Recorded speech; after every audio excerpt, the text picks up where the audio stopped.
Olá, tudo bem? Sejam muito bem-vindos a mais um programa Você Mais Mulher. Bom dia, Arthur. Bom dia, gente. Bom dia, telespectadora. Mais uma vez, domingo, a gente está aqui na sua casa para trazer mais conteúdo, mais informação e bastante coisa nova, tá? Sim. Já aproveita para seguir a gente, né, Érica? Lá nas nossas redes sociais. Como é que é o Instagram mesmo?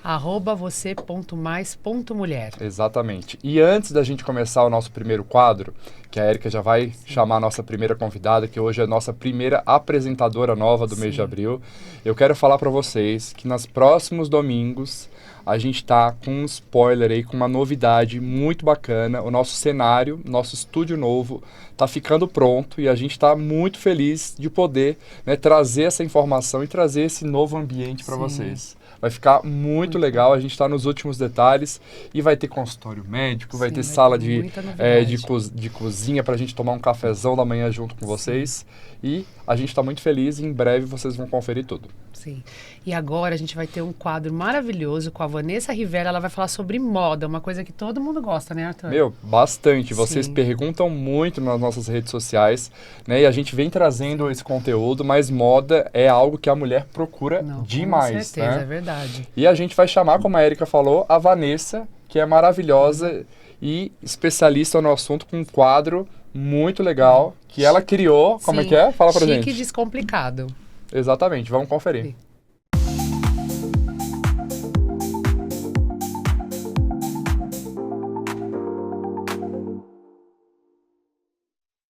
Olá, eu sou a Vanessa Rivelli e começa agora Chique e Descomplicado. Juntas vamos mergulhar nesse universo fashion e descobrir tudo sobre moda, a história da moda, tendências, passarelas, um guarda-roupa versátil e o melhor para você arrasar no seu estilo.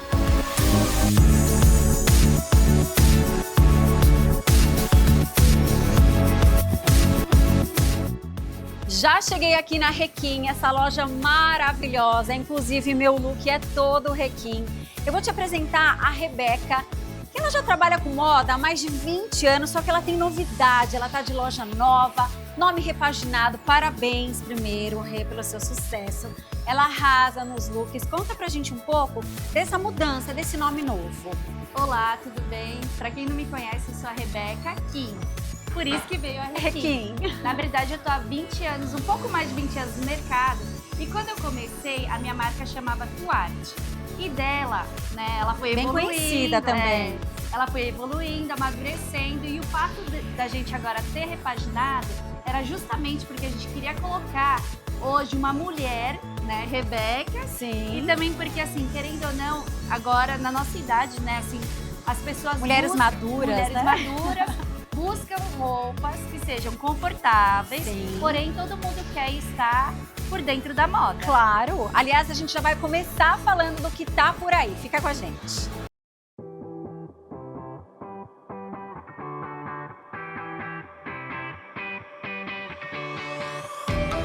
Agora, na prática, como é que uma mulher se veste no estilo boho chique? O que ela pode usar? O que caracteriza?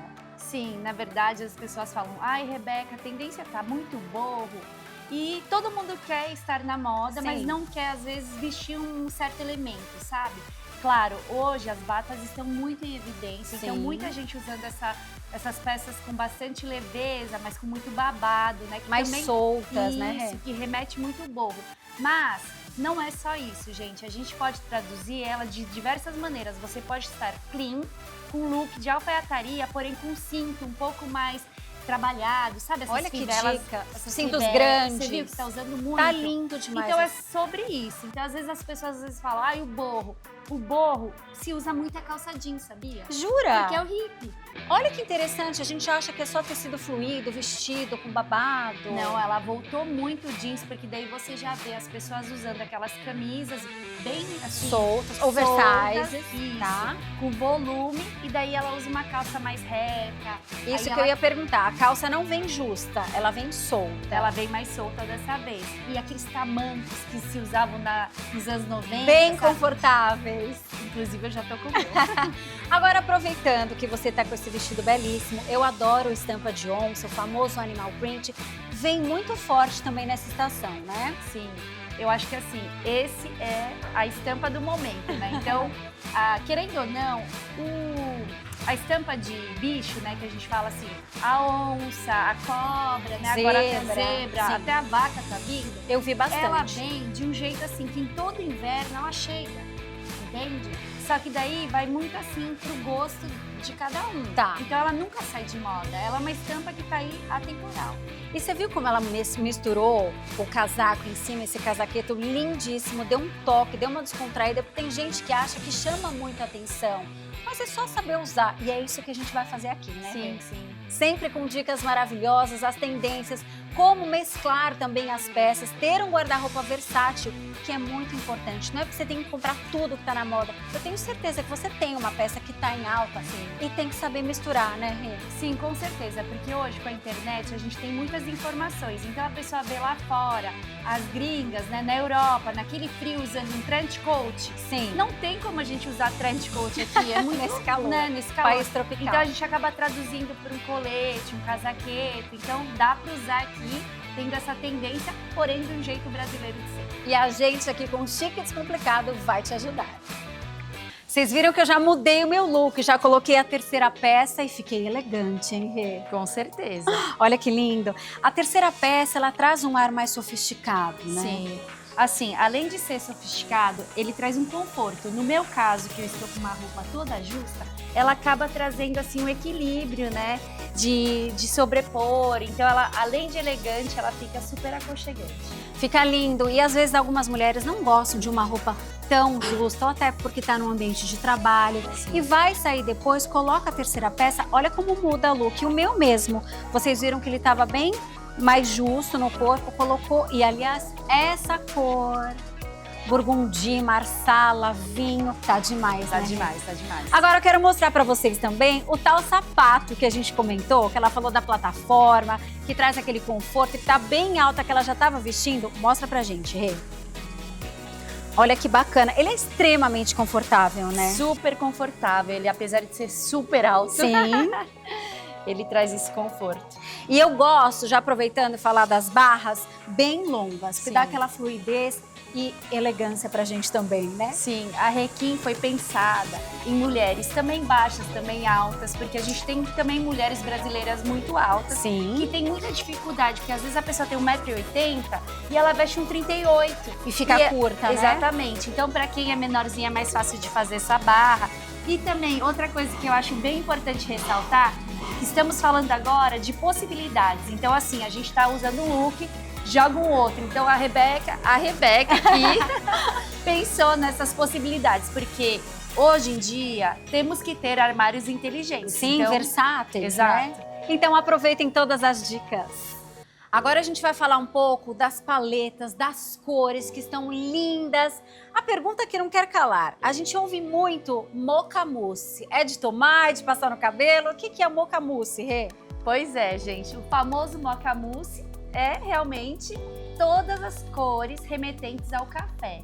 Então, assim, o mocha, né, para quem já foi lá fora, Sim. a gente vai lá tomar um cafezinho e tem a versão mocha, né? Sim. Então, a gente tá falando aqui, ó, dos vanilas, dos doces de leite. Olha que cores lindas, né? Caramelos. Caramelo, eu adoro caramelo, caramelo flor de sal.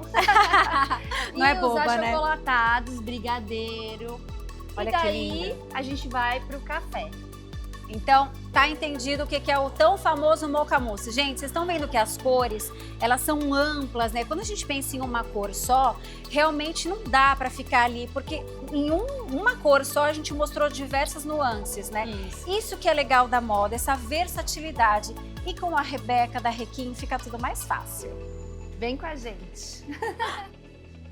Espero que vocês tenham gostado, mas o Chique Descomplicado não para por aí.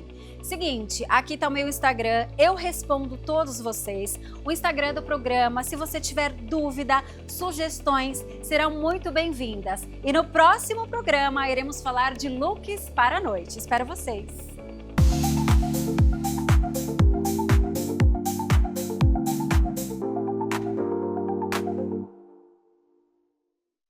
Que bom que a gente conseguiu trazer a Vanessa com a gente. Esse boho chique, eu adoro esse estilo. Eu confesso que não conhecia, não entendo Sim. direito disso. A minha moda é simples, Érica. Camisa branca, camisa azul e calça social. O resto é fácil de Para combinar. homem é mais fácil do que para mulher. Com certeza, muito fácil. Mas que bom, né? Sim. Daqui a 2 semanas, a Vanessa tá de novo com um chique descomplicado, trazendo alguma referência de moda que vocês vão gostar demais. Deixa pra gente nas redes sociais se vocês gostaram do quadro, o que vocês querem ver de moda aqui no programa. Perfeito. Bom, agora eu vou trazer para vocês uma matéria super incrível. Nos últimos finais de semana, eu fui num congresso que chama Abragin, que ao longo do programa a gente vai explicar um pouquinho para vocês. É um congresso que foca na mulher 40+. Eu fui junto com a nossa repórter, a Carla, que entrevistou o endocrinologista João Branco. É ele mesmo que está fazendo todo o cuidado, todo o controle, né, da Jojo Todinho, que já emagreceu cerca de quase 80 quilos.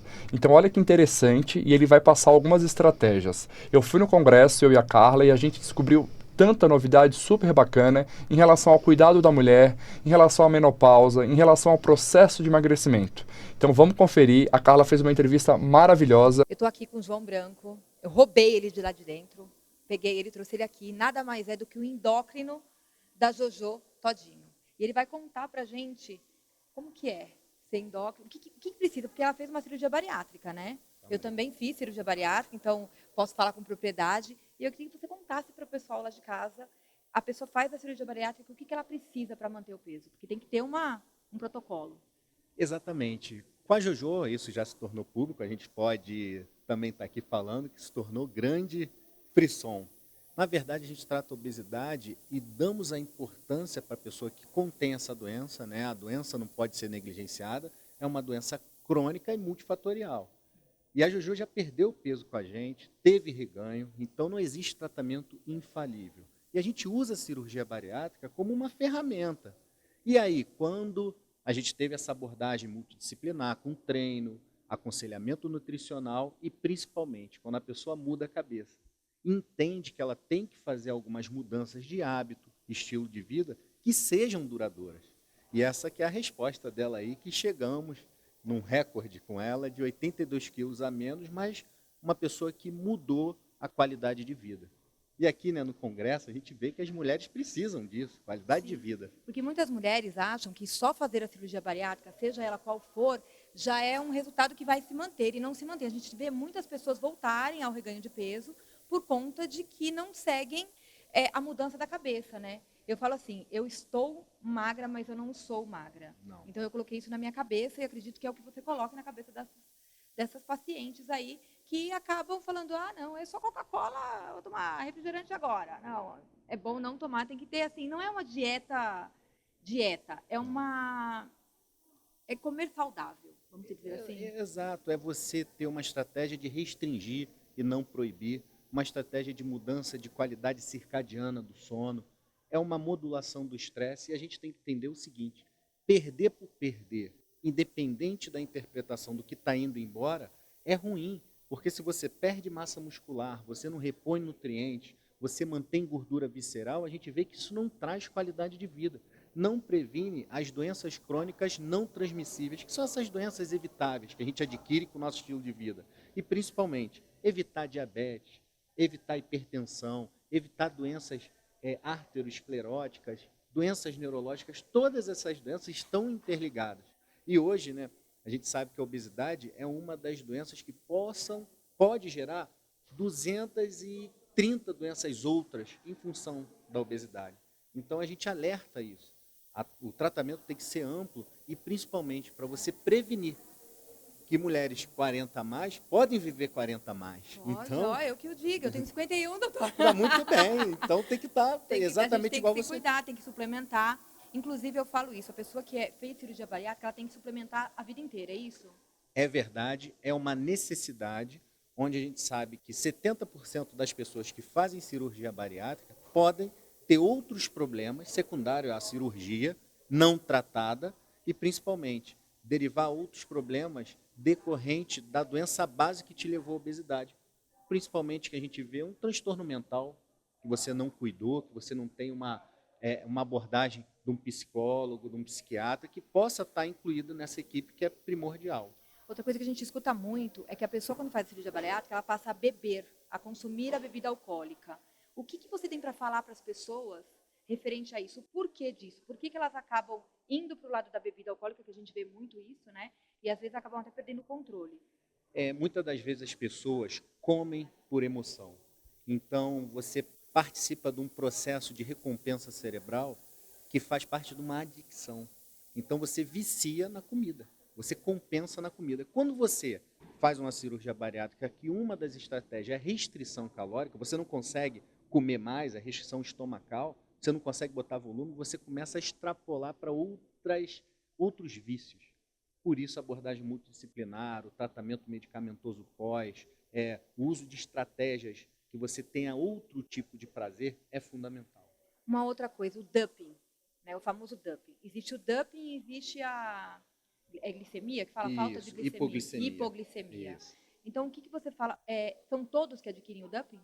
A maioria dos pacientes que têm cirurgia bariátrica do estilo bypass tem o dumping. São pessoas que comem muito rápido, ela tem um enjoo, uma sensação iminente de morte. Mas, graças a Deus, o dumping não mata ninguém. Então, a pessoa... Eu que o diga. A pessoa, ela deixa de comer rápido ou comidas com alta carga de gordura e índice glicêmico alto na chicotada. Ela aprende ali na dor, para não ter mais aquela sensação ruim. Então, você deixa de comer porque você está tomando um efeito negativo. A hipoglicemia é para quem fica longas horas de jejum e o organismo ainda não está habituado de pegar reserva. Então, tudo é uma estratégia terapêutica, compensações metabólicas, que você tem que estar bem suplementado para você derivar essa via metabólica de maneira eficaz. Captação de gordura. E a gente depende do quê? Do músculo, da massa muscular. Por isso, a necessidade de fazer treinamento. A gente tem que ter treino para acostumar o corpo a repegar, né? Pegar a energia dessa reserva metabólica da gordura. O que você falaria para essas pessoas que fizeram a cirurgia bariátrica ou quem querem fazer ainda? Teria algum preparo? Sim. O que você diria para essas pessoas? O que fazer, né? A mensagem que a gente deixa ao longo de 20 anos de experiência com obesidade é que a cirurgia bariátrica é uma ferramenta, é sim uma estratégia, mas não é a solução. Você precisa, eu acho que a população, muitas pessoas estão morrendo na fila, precisando da cirurgia bariátrica, isso é um alerta, isso é um problema de saúde pública, mas que você não pode confiar todas as fichas na cirurgia bariátrica. Você tem que fazer a cirurgia bariátrica, sim, para te colocar em outro nível e, principalmente, te ajudar a dar um passo para a mudança de estilo de vida e hábitos que sejam duradouros. Ela é uma oportunidade, mas não vai resolver o problema e você não pode estar sujeita a ter reganho de peso, voltar pelo estado lá atrás. Senão você vai ser uma pessoa doente no futuro. Eu quero agradecer, foi um prazer imenso estar falando com você, ainda mais porque eu já fiz né, bariátrica, então assim... Vivencio isso, né? Então, assim, muito obrigada pela sua entrevista. Eu acho que o pessoal lá de casa vai ficar muito ligado nisso, né? Pensar, né? Que você tem que, depois da cirurgia bariátrica, manter uma alimentação saudável, atividade física. Então é isso, gente. Obrigado, Carla, e um prazer, um abração pro pessoal lá de casa. Então é isso, gente, é com vocês. Nossa, Arthur, ela emagreceu mais de 80 quilos. Como é importante para a saúde, né, o emagrecimento? Não, assim, eu nem imagino qual foi o impacto, né, dessa perda de peso tão significativa. Mudou a qualidade de vida dela, própria questão de dores, doença, imunidade, né, e provavelmente mudou a autoestima. A gente sabe que ela já tem uma autoestima muito elevada. Sim, a qualidade de vida, né? Total. Então, obrigado, Carla. Obrigado, João, por essa entrevista maravilhosa. E é isso. Daqui a pouco, até o final do programa, a gente vai mostrar uma entrevista que eu fiz com a Juliana Risso, que é uma das coordenadoras do Abragin, e ela vai explicar exatamente o que é esse congresso. Agora nós vamos para o nosso primeiro intervalo e logo a gente volta com mais conteúdo de qualidade para vocês.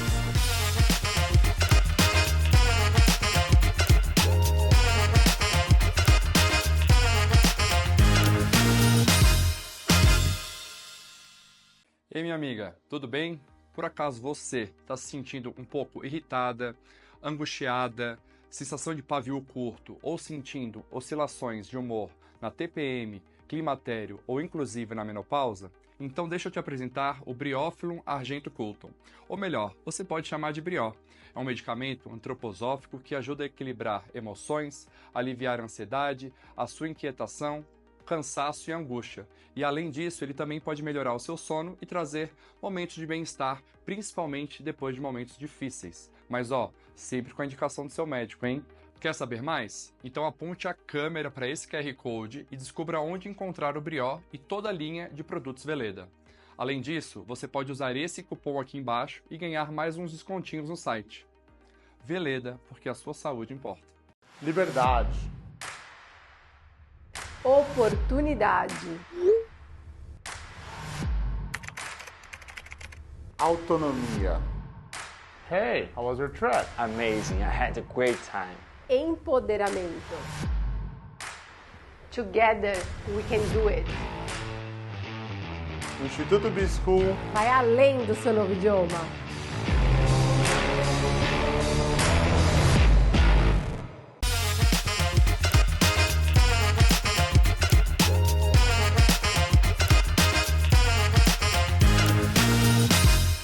Voltamos com o nosso intervalo e agora o papo é espiritualidade e astrologia. Você acredita nisso, Érica? Eu acredito. Bastante, né? Bastante. Volta e meia ela vem com uns banhos, umas Sim. ervas aqui, Umas mas... coisas diferentes, né? Mas eu gosto. Eu Sim. confesso que não conhecia muito, mas para mim é importante também entrar nesse mundo, porque sempre traz uma coisa boa, fé é uma coisa super importante. Quem que a gente vai ter agora? Nós vamos ter o Luciano Trigílio, que é espiritualista, e ele veio trazer pra gente sobre a carta do mês. Nós fizemos no mês de janeiro, fevereiro, março, e agora vamos saber do mês de abril, como que vai ser. Opa, tô ansioso, eu já Sim. quero saber.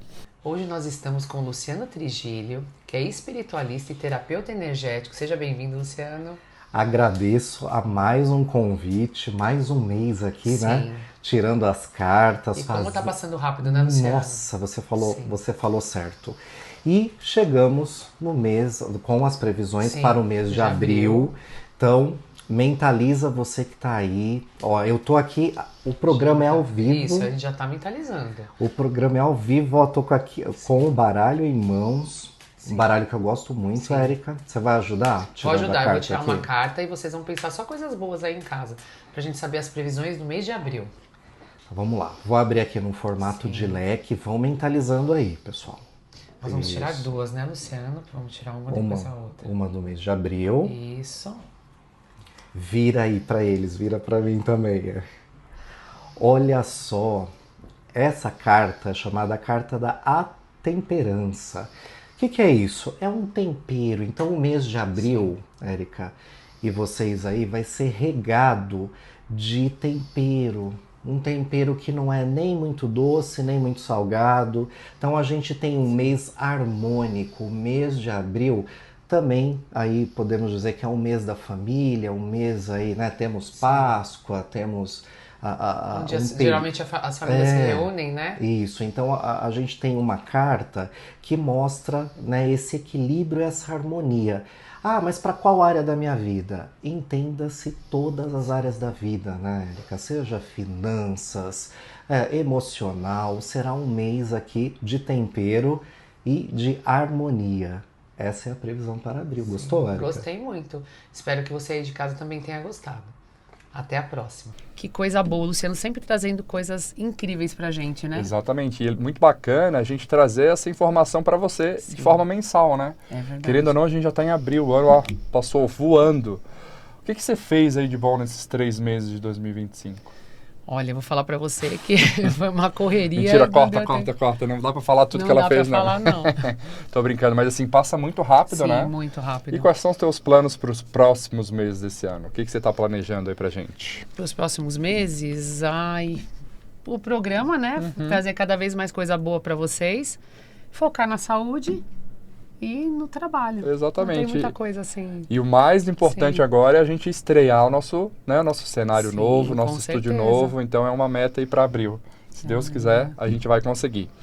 Érica, o papo agora é sobre saúde mental. Sim. Então a gente vai convidar o nosso apresentador, o Ricardo Abel Evangelista, que é psiquiatra, né, super competente, expertise aí no assunto, para falar sobre esse quadro tão relevante, né? E Sim. você brigou, Bom. batalhou para ele Sim. estar aqui com a gente. É uma pessoa incrível que eu conheço há muito tempo, é um amigo de longa data, um profissional excepcional e ele vai trazer muita coisa boa Porque todo mundo passa por isso, né? Exato. Tanto que o podcast do Ricardo, que você pode conferir lá no nosso canal do YouTube, foi um dos mais assistidos. E lá ele fala muito sobre saúde mental, Não, e sobre depois esses da cuidados. pandemia piorou, né, Arthur? Exato. Sim. A gente brinca na prática, Érica, que a gente saiu da pandemia viral e fala muito sobre a pandemia mental. Né? Hoje, até dados da OMS falam que quase 70% da população tem ou vai ter algum distúrbio relacionado à ansiedade ou depressão. Ou seja, é muita gente, né? Então, bora conferir esse quadro? Vamos lá. Eu sou o Dr. Ricardo Abel, médico psiquiatra. Hoje eu estou aqui convidado especialmente para falar com vocês sobre uma questão que é muito importante no dia a dia do consultório médico. É sobre ansiedade.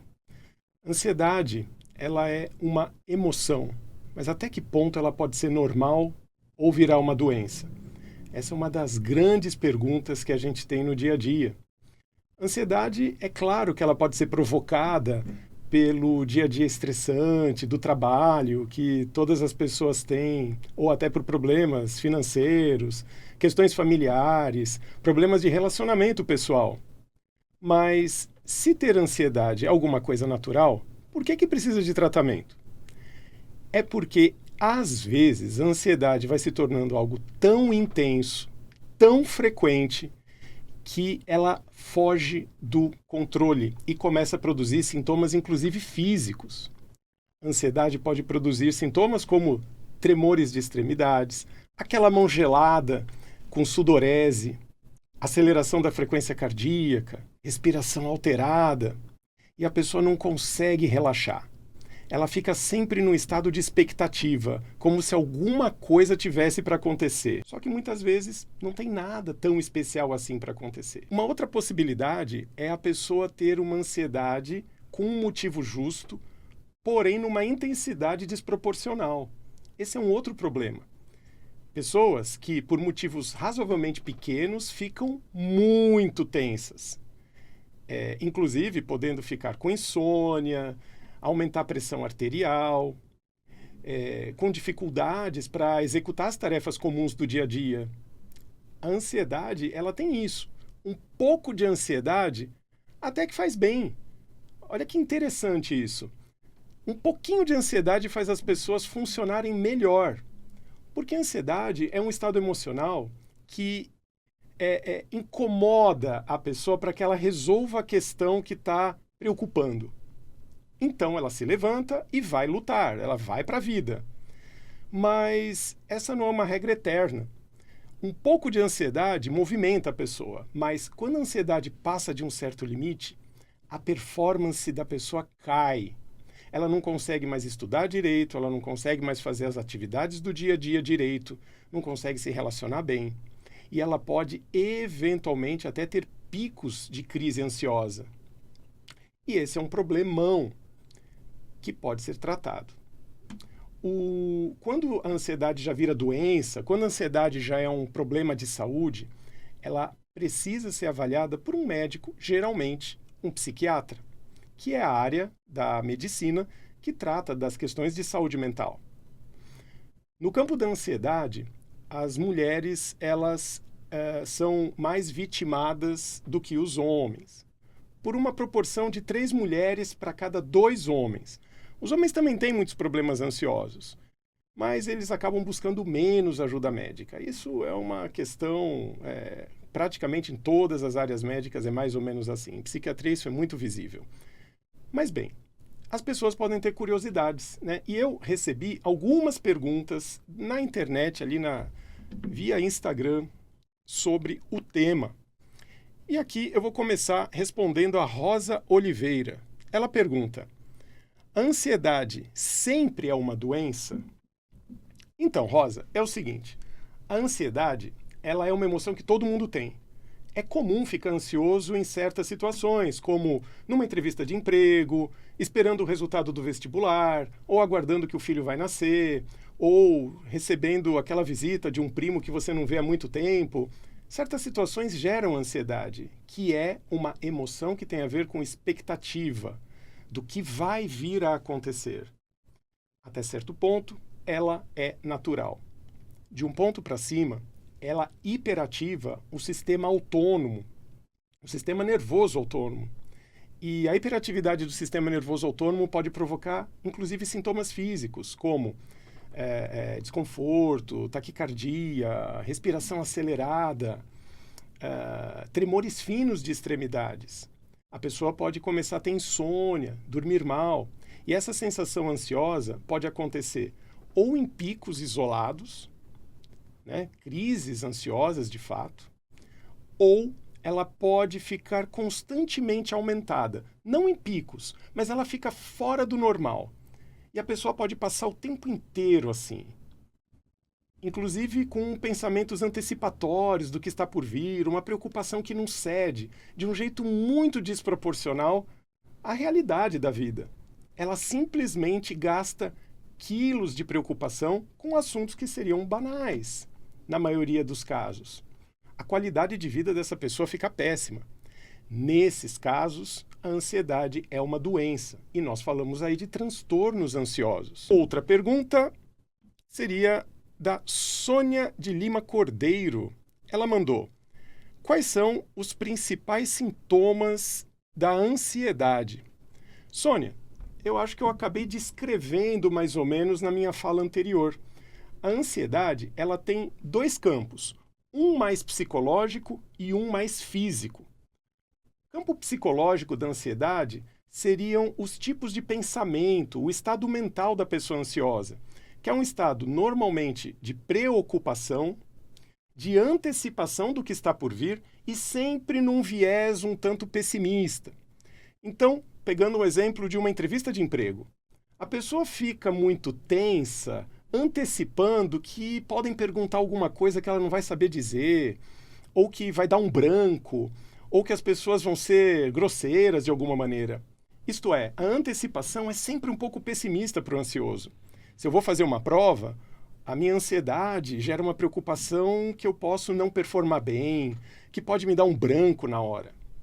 Então, essas são características psicológicas do estado ansioso, um estado de alerta, de antecipação do que está por vir. E fisicamente, eu acabei descrevendo aquelas sensações de frialidade nas extremidades, nas mãos, porque existe uma vasoconstrição periférica, isto é, os vasos sanguíneos se contraem por causa da descarga de um hormônio chamado noradrenalina, que acontece durante os estados de ansiedade, em maior ou em menor grau.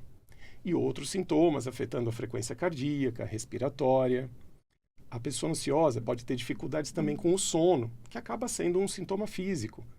Ela demora para conseguir dormir porque a cabeça não para, sempre preocupando o que vem amanhã, como vai ser o dia. Existe aquela famosa ansiedade do domingo à noite, que antecipa a semana por vir. Isso é muito comum de acontecer em pessoas que têm ansiedades patológicas. Então, gente, eu espero que eu tenha contribuído com essa minha fala, tirado algumas dúvidas. É claro que é um assunto muito extenso, muito interessante, mas eu fico por aqui.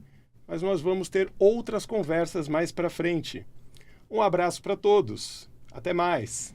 Ricardo, então, muito obrigado, né? Bem-vindo a esse formato de ser um dos apresentadores do nosso programa. E para falar de um assunto, Érica, que a gente vê hoje na prática, como eu disse antes, tão comum, que são os distúrbios da saúde mental. Então, obrigado você, Érica, que insistiu em trazê-lo, né? E faz sentido para você, telespectadora, um apresentador tão inteligente que vai trazer de forma leve, né? Não, isso que é o bom do Ricardo. Ele fala de uma forma fácil que as pessoas entendem, né? Exatamente. A Érica já sabe, mas eu vou fazer essa pergunta aqui para ela, porque eu já falei isso para ela várias vezes na consulta. Qual que é a relação intestino-cérebro? Ele é o segundo cérebro, não é isso? Tá muito resumida essa resposta, hein? Fala mais. A mulher, ela sofre muito, principalmente de intestino preso, não é isso, Arthur? Mas é super importante a gente entender essa relação, intestino-cérebro. Como a Érica falou, hoje os estudos vêm mostrando isso mesmo, que o nosso intestino ele funciona como o segundo cérebro, né? Sim. Toda essa microbiota, toda essa questão das bactérias do intestino influenciam muito, né? A imunidade, os teus pensamentos, a questão de doenças crônicas, doenças autoimunes. Então, é muito importante a gente cuidar do nosso intestino não só para uma questão estética, para uma questão física, mas para entender que, infelizmente, pode gerar algumas doenças crônicas, como Alzheimer, Parkinson, né? Então, olha como é importante entender esse intestino, né? E geralmente a mulher sofre mais de intestino preso, né? Exatamente, né? Com certeza. Então, gente, agora a gente vai chamar o nosso cirurgião, expert no assunto, Frederico Almeida, que vai explicar o porquê que a mulher sente mais intestino preso. Geralmente é mais comum na mulher? Sim. Por quê? Tem um ambiente cultural onde a mulher, ela desde criança, ela é ensinada que fazer xixi e cocô tem que ser em casa, senão pode pegar infecção. E isso, com o tempo, ela vai achando que é normal. E não é normal. A gente tem que investigar. Mulheres que têm problemas intestinais, que viajam, ficam dias e quando retornam para casa não evacuou, não usou o banheiro em outros lugares, ela acha, não, é porque eu fui ensinada que eu tenho nojo. Não é só simples assim. A gente tem que investigar e tem que procurar. Algumas pacientes têm uma alteração do movimento do intestino, que a gente chama de motilidade, ou então do comprimento, que é o que a gente chama dólico-cólon.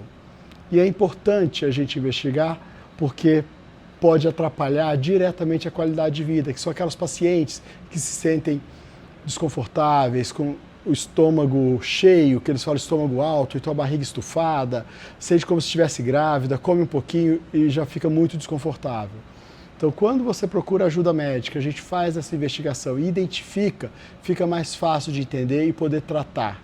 O normal é ir ao banheiro diariamente, no máximo de 1 a 2 dias, para você ter conforto, ter um trânsito intestinal adequado. Então, busque um médico, investigue, procure saber mais sobre o intestino preso, sobre a doença chamada dólico-cólon, que você vai entender que nem sempre o que você acha que o seu intestino preso é normal, não é. E pode trazer alterações. Uma delas é que o intestino ele pode rodar e provocar um quadro grave, agudo, que às vezes precisa de um tratamento cirúrgico de urgência. Frederico, muito obrigado, mas a gente quer entender também, a partir do momento que essa paciente começa a ter essa queixa de intestino preso, ficar constipada, como iniciar o processo de investigação desse sintoma? Primeiro, você tem que ser curiosa em saber por que o meu intestino é tão preso e discutir isso com o seu médico. Tem desde mudança de hábitos alimentares, tem alimentos que prendem mais, às vezes o sedentarismo também pode contribuir e alguns fatores ambientais. Então, leve essa pergunta para seu médico, vamos investigar. Uma nutricionista ajuda bastante para a gente entender o hábito intestinal, entender o seu hábito alimentar, entender a sua ingesta de líquidos, para ver se o seu corpo está adequadamente hidratado. E o médico vai procurar e vai investigar através de exames de imagem, através de estudo dos seus hábitos alimentares, a entender um pouco o seu dia a dia, a sua rotina e o seu organismo. A gente tem que sempre investigar uma doença sistêmica, entender todo o seu organismo e ir procurando causa e assim organizando, achando os verdadeiros motivos dessa mudança do hábito. O hábito intestinal, como eu disse antes, tem que ser diário, no máximo 1 a 2 dias. A evacuação não pode ser muito ressecada e nem difícil. Por quê? Vai trazer outros problemas de saúde, por exemplo, hemorroidas, sangramentos, que pode trazer uma preocupação. Então, o seu médico vai investigar através de exames de imagem.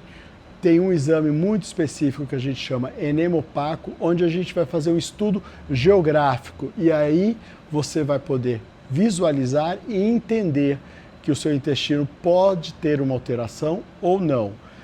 Tem 2 problemas que a gente tem que investigar: tamanho do seu intestino e a motilidade, o movimento intestinal, fora saber dos seus hábitos. Então é isso, Frederico, muito obrigado, esclareceu tantas dúvidas nossas, né?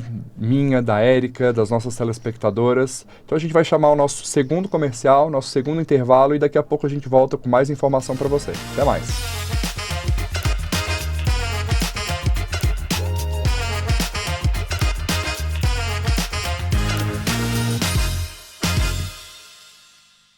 Ei, minha amiga, tudo bem? Por acaso você está se sentindo um pouco irritada, angustiada, sensação de pavio curto ou sentindo oscilações de humor na TPM, climatério ou inclusive na menopausa? Então deixa eu te apresentar o Briófilum argentocultum. Ou melhor, você pode chamar de brió. É um medicamento antroposófico que ajuda a equilibrar emoções, aliviar a ansiedade, a sua inquietação, cansaço e angústia. E além disso, ele também pode melhorar o seu sono e trazer momentos de bem-estar, principalmente depois de momentos difíceis. Mas sempre com a indicação do seu médico, hein? Quer saber mais? Então aponte a câmera para esse QR Code e descubra onde encontrar o Brió e toda a linha de produtos Veleda. Além disso, você pode usar esse cupom aqui embaixo e ganhar mais uns descontinhos no site. Veleda, porque a sua saúde importa. Liberdade. Oportunidade. Autonomia. Hey, How was your trip? amazing. I had a great time. Empoderamento. Together we can do it. Instituto B-School. Vai além do seu novo idioma.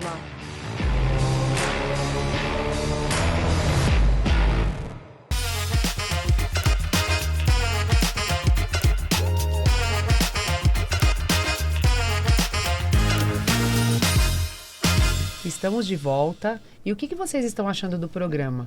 Nos sigam nas redes sociais no @você.mais.mulher e digam lá o que vocês estão achando e o que vocês querem ver de matéria aqui no programa. Agora nós vamos para o nosso Momento Podcast com o Flávio Ferraz, que é especialista em comportamento humano.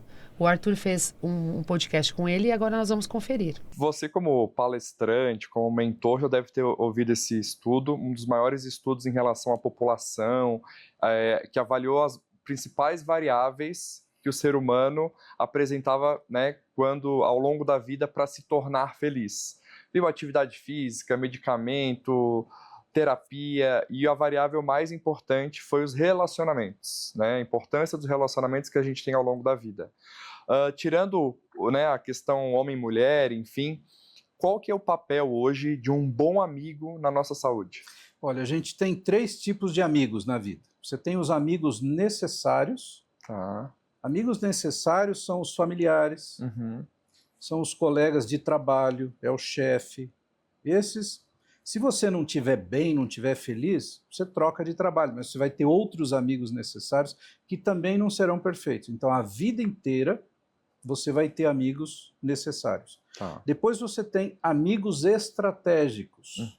Amigos estratégicos são pessoas que a gente escolhe para ter como amigos, porque eu sei que aquela amizade vai me trazer algo que me beneficia, não necessariamente materialmente, mas ela vai me elevar, vai elevar o meu padrão. Então eu vou sair de um nível, dependendo do tipo de amigo que eu escolher, porque a gente nós somos resultado das 5 pessoas que a gente mais convive. Então, se são pessoas que têm propósitos elevados, eu vou elevar os meus propósitos. Perfeito. Se são amigos que só vê programa de fofoca e de briguinha, esses realities aí, é daí para baixo que eu vou ser. Então, aí você tem os amigos estratégicos, são as 5 pessoas que você mais convive, ou que você escolhe, são os 5 pessoas que você mais lê, ou que você mais assiste, ou que você mais segue. São pessoas que vão te impulsionar para cima. E aí você tem os amigos íntimos. Amigos íntimos são pessoas que a gente pode confiar algumas áreas da vida muito pessoal da gente, mas nem todas. Mesmo que um amigo seja íntimo, eu não tenho que falar todas as intimidades. Bom, gente, eu falei para vocês no começo do programa que eu e a Carla, nas últimas semanas, a gente foi num congresso que chama Abragin, que é a Academia Brasileira de Ginecologia e Estética.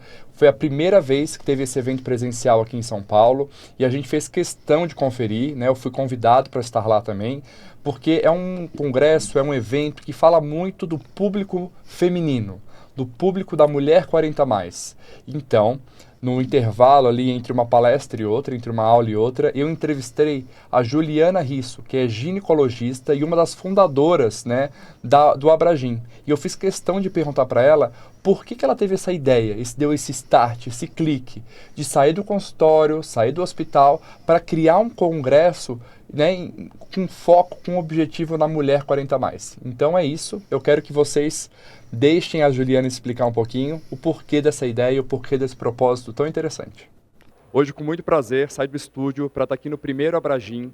Estou aqui com uma das fundadoras, né, a cabeça, a mestre aqui no nosso primeiro congresso, Abragim, que ela vai explicar um pouquinho mais o que é e quem que é o público-alvo. Estou aqui com a Juliana Risso. Muito prazer estar aqui, né? Obrigado pelo convite. Eu que agradeço por vocês estarem presentes aqui. Eu estou meio rouca, tá, gente? Mas faz parte. A Abragim, ela é a Academia Brasileira de Ginecologia Hormonal Funcional Estética. O que isso quer dizer? Quer dizer que a gente tem um compromisso, uma missão de educação médica continuada. Também temos o nosso braço social para ajudar mulheres em situação de vulnerabilidade e ensinar aos médicos que nós não somos só um pedaço do corpo, né? Que o ginecologista não tem que ver só as partes íntimas, que o dermato não tem que ver só a pele, que o nutrólogo não tem que ver só a alimentação, que nós não somos partes de corpo. A partir disso, eu como sou professora universitária, como sou chefe de ambulatório dentro da universidade, né? E também transito muito pela essa parte integrativa e holística da mulher. E a gente aqui está conseguindo juntar e mostrar que a medicina é uma só, que não existem duas medicinas, existe uma paciente e essa paciente é mente, corpo e espírito. Tem que ser vista como um todo e tratada como qual. E os médicos, com essa formação, eles vão cuidar da mulher, elas vão se sentir cuidadas e acolhidas. Mas qual foi o teu sonho inicial, o teu propósito do tipo, Arthur, sair do consultório, estou no hospital, faço ambulatório, mas assim, eu acho que eu quero mais. Desde o primeiro passo que eu assisti, eu percebi que a minha missão era cuidar de mulher. Mas nesses anos todos, fazendo obstetrícia, teve algum momento que eu tive um burnout. E justamente quando eu estava na virada da Mulher 40+. Eu tenho 49 anos, eu tenho 3 filhos. Rio de Janeiro perigoso, eu saí de madrugada, muita responsabilidade. E eu tive um burnout, como a maioria das mulheres 40+ tem. Estão no auge da vida delas, mas que começa o declínio hormonal. Eu senti que eu tinha alguma coisa errada comigo. E aí, o que eu fiz? Eu fui estudar. Eu não aceitei ficar daquela forma. E a partir do momento que eu fui descobrindo que existia uma medicina diferenciada, uma medicina preventiva, que prega a qualidade de vida. Assim, a gente até brincou, né? Que a gente tem 2 opções, ou envelhecer ou morrer. Então, já que a gente vai envelhecer, vamos envelhecer bem. E aí, quando eu comecei a estudar, e eu virei minha primeira paciente, então as mulheres já chegam no consultório falando, Ju, eu quero ficar igual você. Eu falo, calma, você é uma, eu sou outra, mas eu vou te deixar da sua melhor versão. E como as minhas pacientes foram melhorando muito, eu falei, cara, isso daí tem que ser multiplicado por outros médicos. E aí nasceu a Abragim, dessa missão da gente ensinar aos médicos a terem essa visão também e, consequentemente, as mulheres serem acolhidas e os médicos voltarem a ser valorizados, né? Porque os médicos também, a população está muito descrente da medicina, ela está muito descrente dos médicos. Ela chega no seu consultório, os médicos nem olham na cara, próximo. Cara, é muito mais que passar uma dipirona, é muito mais que só uma reposição hormonal, é tratar essa paciente como um todo. O paciente não é um sintoma, né? Ela é um corpo que está com alguma queixa e a gente tem que avaliar. A gente está em 2025, se a gente tivesse esse papo há 5, 10, 15 anos, ia ser um mundo diferente. A medicina ela vem se atualizando a cada 3, 5, 10 anos. Daqui a 10 anos a gente vai estar conversando no 10º Abragim sobre alguma outra coisa muito mais atualizada. O que você vê na atualidade, pontos específicos que a saúde da mulher está sendo bem vista, bem cuidada e que a gente tem que martelar, você tem que falar ali dentro da sala para a medicina entender um pouco mais e a paciente ter um pouquinho mais de longevidade. A gente dobrou a expectativa de vida no último século, que a mulher, ela foi feita para ter hormônio. A menopausa é um marco que, na verdade, é o fim, marca o fim da idade reprodutiva. Ela não pode mais engravidar, mas não da produtiva. É o contrário, a mulher se inseriu no mercado do trabalho, a mulher correu tanto atrás, a mulher equilibra prato o tempo inteiro, ela é mãe, mulher, esposa. Mulher polvo, né? Mulher polvo, não, e também querem sair desse protagonismo de supermulher, como eu falei para você, né? Deixa a supermulher, deixa a Mulher Maravilha para os quadrinhos. Nós queremos ser cuidadas também, porque só a gente se cuidando, a gente vai cuidar dos outros. E essas mulheres não estavam sendo acolhidas. Então, é uma mulher que está só na metade da vida. Quando fala assim, envelheceu, eu falei, gente, estou com 49 anos, só estou na metade da minha vida, pelo amor de Deus. E estou na minha melhor fase e pretendo viver essa melhor fase com muito mais saúde, muito mais disposição e perpetuando essa medicina e essa qualidade de vida para todas as mulheres também. 3 dicas simples da mulher que está na perimenopausa, na menopausa, que ela pode instituir no seu dia a dia. E a primeira coisa que eu falo na minha aula é o seguinte, nós temos 4 pilares de longevidade. Você pediu 3, eu vou te dar 4 pilares. alimentação saudável, exercício físico, sono reparador e modulação do estresse. Esses são os pilares. Mas se eu falo isso para você, que está aí toda cansada, chega em casa, não quer olhar para o marido, tem milhões de coisas para fazer, não tem tempo para fazer exercício, sem autoestima, vai falar assim, pelo amor de Deus, doutora, só de você falar isso, você já está me estressando. Justamente o que a gente está fazendo aqui é um movimento de ensinar os médicos como tratar, os médicos vão aprender como transformar essa mulher de novo, dar a energia, disposição, nutrientes, sais minerais, reposição hormonal, vamos ajudar ela a conseguir fazer o que tem que ser feito. Porque se a gente só fala para ela, porque, gente, assim, você não precisa ser médico para saber que se você fizer essas 4 coisas, você vai viver bem. Agora, como é que você consegue fazer essas 4 coisas? E é isso daqui, é isso que a Abragem está ensinando. Elas vão poder cuidar do marido, cuidar dos outros, ter autoestima e viver muito mais e melhor. 2 palavras para você, parabéns e muito obrigado. Eu acho que mais ideias como essa, né, fiquem cada vez mais frequentes. Muito, muito obrigado. São 2 frases para terminar, justamente isso. Quem ensina não gera concorrência, e sim admiração. Dos meus mentorados agradecendo como eu mudei a vida deles, etc. Eu falei, você mudou a partir do momento que você quis se atualizar e estudar. A segunda frase, que eu acredito é que a ideia é morrer jovem o mais tarde possível. Voltamos para o estúdio. Ju, muito obrigado. Até o ano que vem. Até o ano que vem. Que interessante essa dinâmica do congresso. Eu queria saber como que foi, Arthur. Conta pra gente, teve muita gente, tinha muita gente? Olha, foi super bacana, Sim. né? Os temas, assim, super relevantes. Uma das convidadas e palestrante foi a nossa colunista de saúde também, a Raila Teixeira, Ai, que é a nossa nutróloga também, Sim. aqui junto comigo. Falou bastante sobre os processos de emagrecimento, a gente teve aula sobre obesidade. Olha, foi super legal, eu acho que pontos cruciais na longevidade e qualidade de vida. E falou da menopausa também. Falou, isso aí é assunto para mais de metro. E nos próximos programas a gente também vai colocar algumas outras matérias que eu e a Carla fizemos lá, em relação até ao projeto social que eles têm. Olha que Muito legal, um projeto assim, olha, eu nem vou dar spoiler porque é muito, muito legal, eu tenho certeza que vocês vão gostar. Agora o papo é direito, né, Érica? Nossa, é direito, Convida a gente com para isso. certeza. E agora o papo é sobre direito. E eu, como advogada, venho trazer uma novidade para vocês. Nós estamos com um quadro novo sobre direito com um colega meu de trabalho que é maravilhoso, que é o Adrian Bodeville. E ele vai vir trazer muita coisa boa sobre os direitos das mulheres, porque hoje em dia a mulher trabalha, cuida de casa e faz tudo, e ela precisa saber dos seus direitos, né? Então vamos conferir. Olá, primeiramente eu agradeço o convite do Você Mais Mulher, e a pergunta é bem interessante. Essa desigualdade existente entre homens e mulheres, por que ocorre? Ao nosso ver, essa desigualdade ocorre porque a força de trabalho feminina, ela não é ainda considerada relevante no mercado de trabalho por alguns membros da sociedade. A mulher hoje em dia, o que nós entendemos e vemos no dia a dia da situação social, ela tem que se provar cada vez mais, ela tem que agir não com 100%, e sim com 200%, para poder empreender e para poder firmar o seu negócio.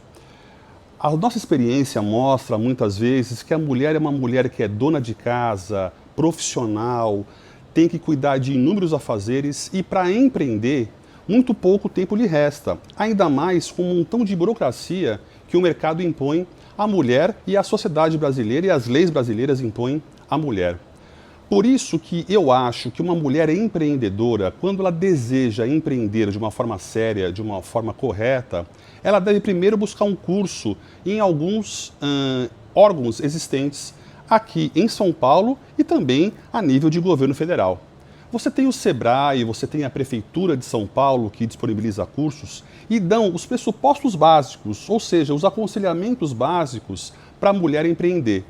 Essa desigualdade, como nós estamos falando, ela ocorre porque muitas vezes a mulher quer empreender, mas não sabe dar os primeiros passos.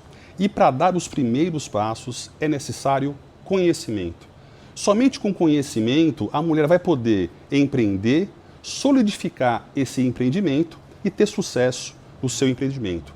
Então, para mim, a primeira tarefa para curar essa desigualdade é que a mulher empreendedora, essa mulher forte, essa mulher guerreira, tenha o conhecimento pertinente para poder empreender e fazer o seu negócio um sucesso.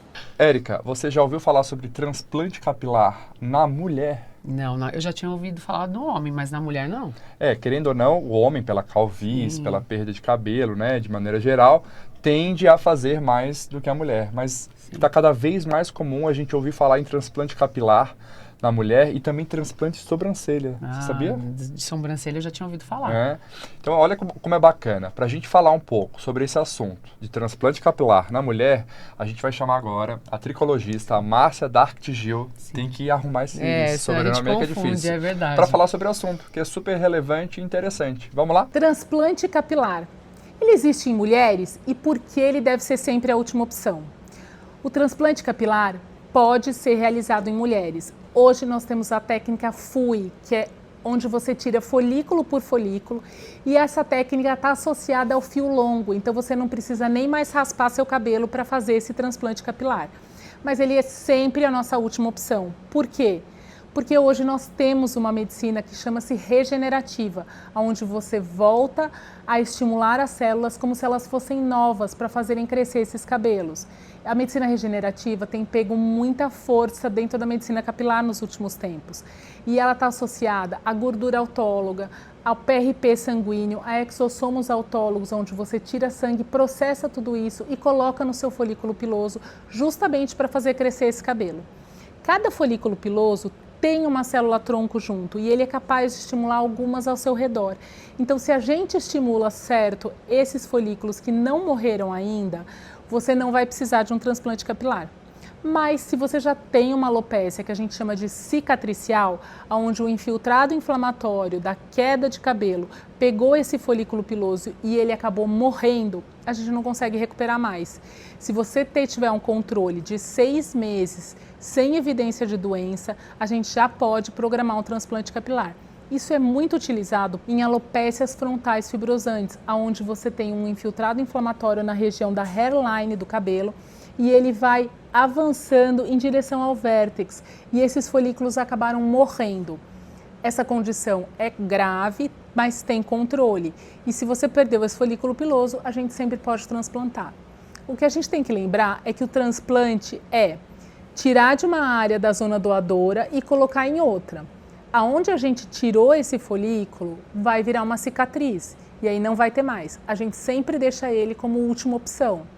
E hoje os tratamentos podem ser feitos para regenerar o folículo que ainda não morreu. Obrigado, Márcia, então, né, por trazer tanta relevância, tanta informação. Eu acho que desse mal a gente não sofre, né, Não, Érica? com certeza não. Mas hoje em dia as mulheres estão tendo muita queda de cabelo. Exato, até porque é multifatorial, né? Sim. Entender o processo que a Márcia até já explicou, né, nos programas prévios aí em relação a causas de queda capilar, como que a gente investiga, mas eu acho que o cabelo aí tá bem sadio aí, eu acho que de transplante capilar eu não vou precisar ao longo dos anos. Torcer. É verdade. O que a gente vem agora? Agora nós vamos para o nosso Momento Podcast. Eu fiz um podcast com o Eduardo Nunes, que é especialista em relacionamento, e ele ensina a mulher a achar o homem certo. E você aí de casa, está procurando o homem certo?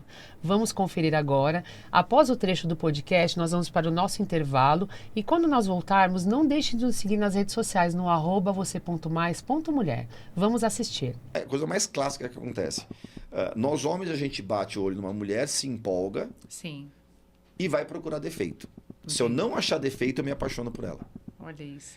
Já a mulher conhece um homem, não importa o defeito que você mostre para ela, ela quer o homem. Ela quer o homem. Então, ou seja, vai quebrar a cara, não tem Às jeito. vezes, vamos supor, Eduardo, é uma dúvida de uma pessoa de casa que me mandou aqui pelo Instagram. Vamos supor que eu conheci o homem, tudo estava indo tudo bem, de repente a mulher deu um deslize, o cara estava interessado, ela deu um deslize, ela consegue reverter isso ou não? Depende do deslize. Tá. Se foi uma coisa assim, boba, a pessoa estava gostando e de repente, que nem você falou, não achou defeito nenhum, mas uma coisa...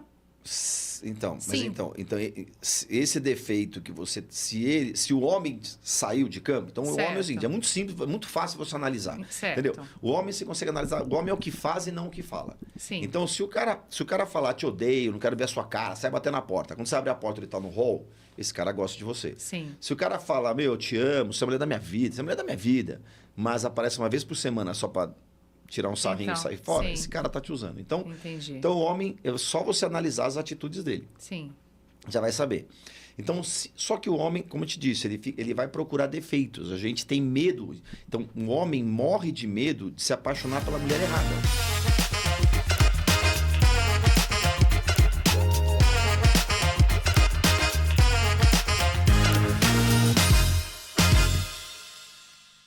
Ei, minha amiga, tudo bem? Por acaso você está se sentindo um pouco irritada, angustiada, sensação de pavio curto ou sentindo oscilações de humor na TPM, climatério ou inclusive na menopausa? Então deixa eu te apresentar o Briófilum argentocultum. Ou melhor, você pode chamar de Brió.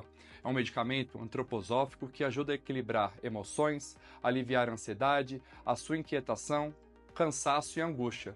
E além disso, ele também pode melhorar o seu sono e trazer momentos de bem-estar, principalmente depois de momentos difíceis. Mas sempre com a indicação do seu médico, hein? Quer saber mais? Então aponte a câmera para esse QR Code e descubra onde encontrar o Brió e toda a linha de produtos Veleda. Além disso, você pode usar esse cupom aqui embaixo e ganhar mais uns descontinhos no site. Veleda, porque a sua saúde importa. Liberdade. Oportunidade. Autonomia. Hey, How was your trip? amazing. I had a great time. Empoderamento. Together we can do it. O Instituto B-School. Vai além do seu novo idioma.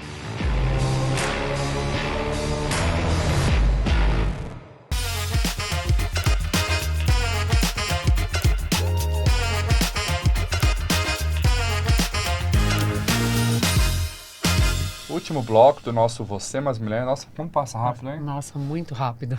E para o último bloco, a gente sempre separa dúvidas que vocês, através das nossas redes sociais, querem saber, querem perguntar, às vezes até uma dúvida meio pessoal, mas verdade. Sempre tem alguma coisinha que eu acho que a gente faz sentido a gente trazer para vocês, tá bom? Então, a primeira pergunta é da Selma, foi para você, Érica. Você sempre fala bastante sobre espiritualidade, sobre fé. Existe algum ritual, banho, alguma coisa que faça sentido para você, que você sempre mantenha com alguma frequência? Olha, tem sim. É Selma, né? Isso. Tem sim, Selma. Eu faço toda semana um banho de manjericão. Aí eu vou explicar mais ou menos como que eu faço. Você vai colocar, vai ferver a água, vai pegar um manjericão fresco, vai colocar, deixar um banho de infusão. Depois você coa, joga do pescoço para baixo. Esse banho é para energia, para deixar você mais leve, para tirar as energias negativas, né? É mais ou menos isso. E com que frequência você faz? Pelo menos uma vez na semana. Na semana? Sim. Bom, segunda pergunta foi a Estela que perguntou para mim. Doutor Arthur, a creatina em gummy, a creatina em goma, realmente funciona? Olha, Estela, bastante comum essa pergunta. A gente vem vendo cada vez mais as pessoas, as minhas pacientes perguntarem, até porque a creatina em pó, ela traz uma palatilidade, uma tolerabilidade em relação à tomada um pouquinho ruim. Às vezes as pessoas têm um pouquinho de intolerância, de não conseguir engolir direito, enfim. O que os estudos mostram? Que cada vez mais seguro, usar a creatina em pó. Não existem muitos estudos hoje disponíveis no mercado em relação à goma. Claro que a creatina ela tem um benefício que é assim, muito, muito grande para o cérebro, para o músculo, para a imunidade, para a prevenção de doença neurológica. Então a gente tem até um amigo meu que é pesquisador bastante, fala muito sobre a suplementação, que ele fala que os benefícios totais da creatina a gente só vai descobrir daqui a 10, 15 anos, porque é muita coisa importante que a creatina pode trazer. Então, claro que é muito melhor que você tome a creatina em goma do que não tomar a creatina, né? Mas se você tem a preferência, não tem tanta tolerabilidade, não tem tanto malefício quanto o pó, use o pó. Se não conseguir tomar o pó, daí a gente pensa na goma. É sempre importante pensar que às vezes a goma tem os açúcares, tem que ver a miligramagem. A gente mora num país tropical e às vezes deixar a goma em ambiente assim externo, o calor pode desnaturar um pouquinho a goma, né, o gummy, e isso pode perder um pouco a potencialidade em relação às proteínas. Então focar nessa questão, mas eu acho que assim, a creatina é um suplemento para a sua vida, tem que utilizar e vai trazer muito benefício. Arthur, posso tirar uma dúvida Lógico. com você que muitas telespectadoras pediram para mim? O que é melhor, colágeno em pó ou colágeno em goma? É a mesma coisa da creatina, né? A gente tem visto muito essa questão da goma, se faz sentido, se não faz. Os estudos mostram, né? A gente tem muito mais estudo em relação ao colágeno oral, em pó. A gente sabe que o colágeno oral tem um benefício muito importante para a pele, para anexo, sem contar que suplementa essa parte proteica. A gente não tem muito estudo hoje de relevância prática sobre o uso do colágeno em goma, mas é lógico, aquilo que eu falei, é melhor tomar, né, em goma do que não tomar. Então, entender esse processo. Diferente da creatina, que não tem gosto, né, aquele pó branco e tudo mais. É mais difícil, né? Mais difícil. O colágeno, ele já tem vários sabores, né? Tem chocolate, várias frutas. Então, isso também pode favorecer a palatilidade. De colocar numa fruta, de bater numa, né, fazer um shake, fazer uma coisa assim que facilita essa absorção. Então, sim, né, fale com o seu médico, fale com a sua nutricionista. Suplementar proteína é muito importante. E, claro, uma proteína que você conheça, uma marca que você confie, né? Então, a princípio é isso. De perguntas, a gente separou essas duas. Outra dúvida, hein? Fala. Qual que é o melhor horário para tomar o colágeno? O colágeno, essa dúvida foi a que eu respondi na semana passada, em relação ao colágeno, de preferência sempre à noite, tá? Claro que, se você quiser fazer um intervalo da manhã, tomar um colágeno, um intervalo à tarde, tomar um colágeno, não tem problema. É até muito bom para você manter a sua meta proteica ao longo do dia. Mas a gente sabe que o colágeno, à noite, ele favorece a liberação do GH, que é o hormônio do crescimento, que é um hormônio liberado durante o sono. Então, isso vai favorecer essa liberação, tá? Então, é importante a gente entender. Cuidado também com usar creatina e colágeno juntos, porque são duas proteínas. Consequentemente, pode competir a absorção e diminuir a eficácia de cada uma delas, tá? Então, se você tem perguntas sobre suplemento, perguntas sobre espiritualidade, sobre medicina, sobre tudo que a gente vem passando aqui no programa, entre no nosso Instagram, @você.mais.mulher, ou no meu Instagram, ou no Instagram da Érica, e comente a sua dúvida lá, pergunte a sua dúvida, que às vezes uma dúvida pessoal pode ser a dúvida de milhares de vocês, e a gente está, né, respondendo aqui, tirando dúvida de um monte de gente. É verdade. Então, eu acho que é isso. Gente, esse foi o nosso Você Mais Mulher de hoje. A gente trouxe alguns quadros novos, com a Vanessa, com o Ricardo, muita com coisa boa. Né, com o Adrian, o advogado. Exato. Isso. Então é isso. A gente quer trazer cada vez mais relevância para vocês, conhecimento e em breve com um estúdio novo, como eu falei para vocês. Espero que nos próximos programas a gente venha com essa novidade. E foi um prazer dividir esse domingo da manhã com vocês e entrar na casinha de vocês aí para trazer tudo que a gente preparou nessas últimas semanas, tá bom? Nos vemos na semana que vem. Até a semana que vem. E se tiver algum assunto que vocês querem ver aqui no programa, deixe nos comentários nas nossas redes sociais, no @você.mais.mulher. Até a semana que vem.